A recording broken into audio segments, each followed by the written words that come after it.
The Disaster Artist is the true story about the making of the greatest film of all time, The Room. It's directed by James Franco and also stars James Franco and just about every other single member working in Hollywood right now. So, I had heard a lot about this movie. There was obviously a lot of buzz leading up to the release of it. I saw the midnight premiere of The Room, not the midnight premiere, the midnight showing of The Room a while back, probably like 6 or 7 months ago. Someone asked Tommy Wiseau about it, and so there was obviously a lot of buzz surrounding this movie, a lot of expectations for it, and then when it came out, it was met pretty well. James Franco showing up at a lot of different award ceremonies for this movie, so I was interested to see what was going to happen going in. And I walked out of this movie with like a one-word description of it being solid.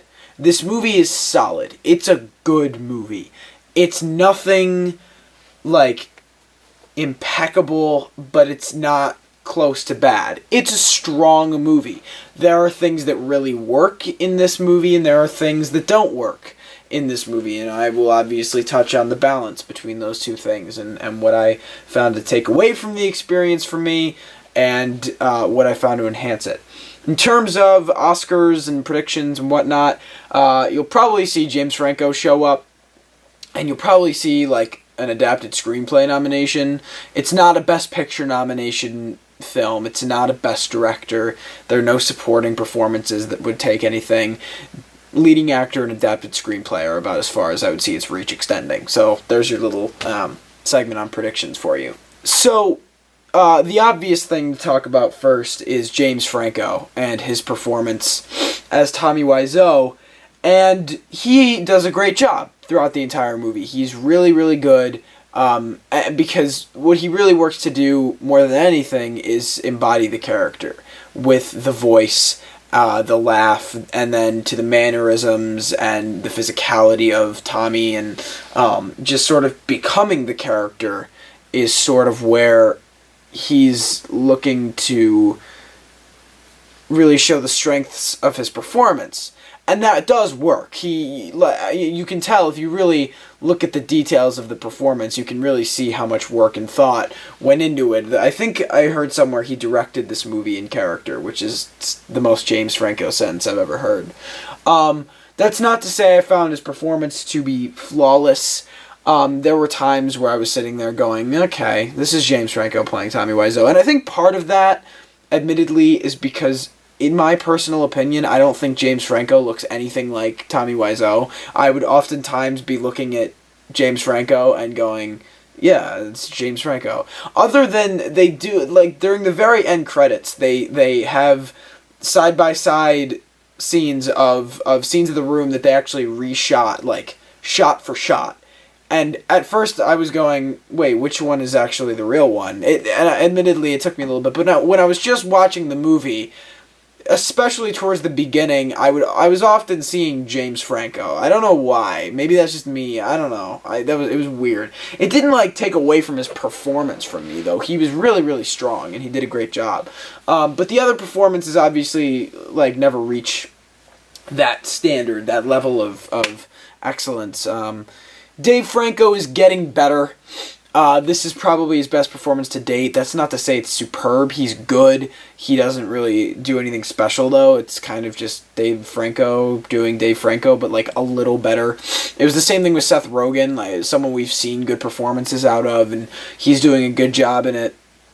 But, you know, like everyone else is good. Everyone else does a good job. They're not given much else to really work with, though, because, you know, the center of attention of the film is Tommy Wiseau, and that's what you're going to instantly think of when you walk out of it, and when you're going into it, you know, you're getting ready to see that. So that's just kind of how the movie worked out. The writing of the movie is overall very good. The comedy often lands, more often than not. I don't remember, like, not laughing at any of the jokes, unless some of the dramatic scenes that I thought were dramatic contained jokes that I didn't catch.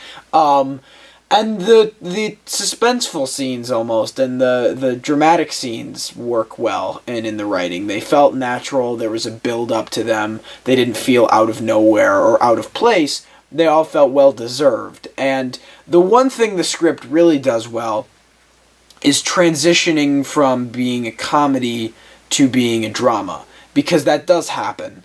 The first act and a good amount of the second act is all comedy. And then it gets dramatic as characters develop and relationships develop. Then things start to ensue that aren't funny. And it's more, okay, we're getting into serious territory here. And it does that almost seamlessly. You don't really notice it happen, and it kind of strikes you almost going, oh shit, I didn't even notice that the tone changed. And that's what a movie like this should do, with a plot like this and characters like this that are kind of almost cartoony in a sense. And then you have to make them feel real and like human beings. And the movie does accomplish that goal pretty well. That's one of the biggest strengths, is the script, and that's probably why it'll be nominated for adapted screenplay. And overall, entertainment value-wise, this movie's fantastic. It's a good time, especially if you've seen The Room. If you've seen The Room, this is absolutely a movie to go out and see. It's really interesting to see how some of these scenes were crafted, because they're so fucking terrible.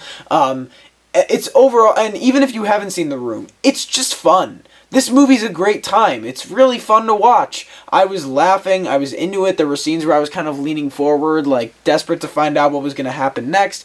It's overall a great movie to get out and see. It's really entertaining. It's enjoyable. I definitely recommend seeing it. One of my friends tried to steal the cardboard cutout at the end of the movie, and it didn't work out.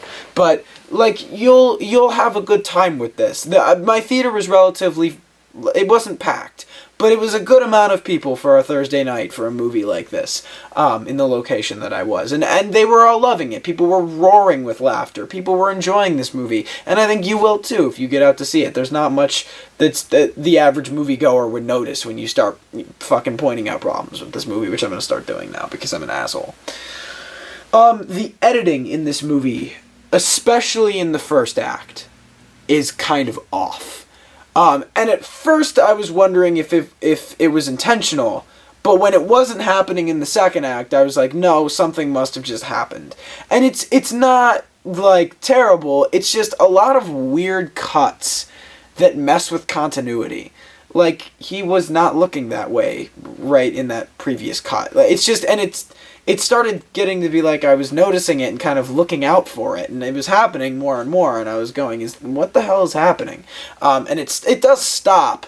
So I don't know if it was like a stylistic choice or just it was accidental, and, something went wrong in shooting and they didn't have the footage right, which seems unlikely considering this is an A24 movie and, it had a solid budget. Nothing crazy, but, like, enough. I don't know what happened there. The other minor thing is the score, which doesn't come in very often, but there's one scene in particular that happens in a park, and it's supposed to be a dramatic scene, and there's this fucking terrible track playing to the point where I was almost like, what the hell is this? And it sort of takes you out of the moment, and that's probably supposed to be the climax of the movie.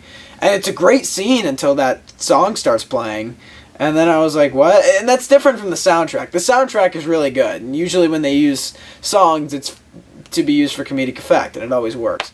But the score itself was mediocre at best. But it's not really noticeable except for that one scene, which was really kind of odd. The movie's issues primarily fall within the first and the third act. The second act is pretty great, actually. I didn't notice many things at all with the second act. That was, in fact, where I saw even James Franco's performance was the best. And it wasn't just sort of him putting on a shtick or like a cartoon-esque kind of thing, and it felt like he was playing a real person, more towards the second act. But the first act is just sort of choppy and strange, but it's still funny. Like, the writing makes up for the fact that there's some, like, unusual post-production issues. And then the second act is really good, and then the third act is just kind of wonky, because before I said they make the transition really good into being a drama, but then when you hit the third act, it kind of, like, goes back and forth a lot, and you're not really sure how you're supposed to be feeling, so you're kind of a little taken aback, and you're a little confused. And the other thing that I had with being confused is the movie almost struggles a little bit sometimes to find what it wants its emotional center to be. You're often jumping back and forth as to what you're trying to care about. And I think they might have been going for that, but I think they needed to make it a little more smooth as opposed to just, this scene happened, you're supposed to feel emotional about this or this character, but now we're jumping here and you're not supposed to really be emotional about that, you're supposed to be emotional about this. And it was just kind of a weird thing. They didn't really find a balance with it. I like the idea, I like what they were going for, but I'm not sure if it worked out 100% in the fashion that it could have. That's just my take on it. I'm sure a lot of people are going to disagree with that point, but you know, that's on them. Overall, though, again, this is a highly entertaining movie with a great script and strong performances, especially from the lead. It's definitely worth getting out to see this movie. It's a really interesting insight into one of the most interesting movies of all time. There is no denying that this is by far one of the most mysterious pieces of filmmaking ever made. And it's still, even after watching this movie, you still have to go, how the fuck do you make something this god-awful? It's amazing to see. But, you know, whatever, I guess. I'd recommend getting out to see it. I'd probably give it a strong 7 out of 10, 7.5 out of 10, something along those lines. It's good. Get out to see it. It's worth your time.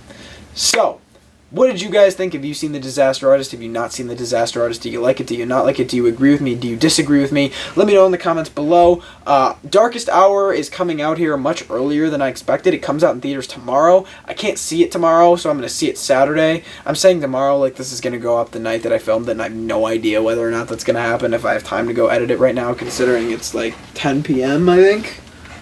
It's 10:30.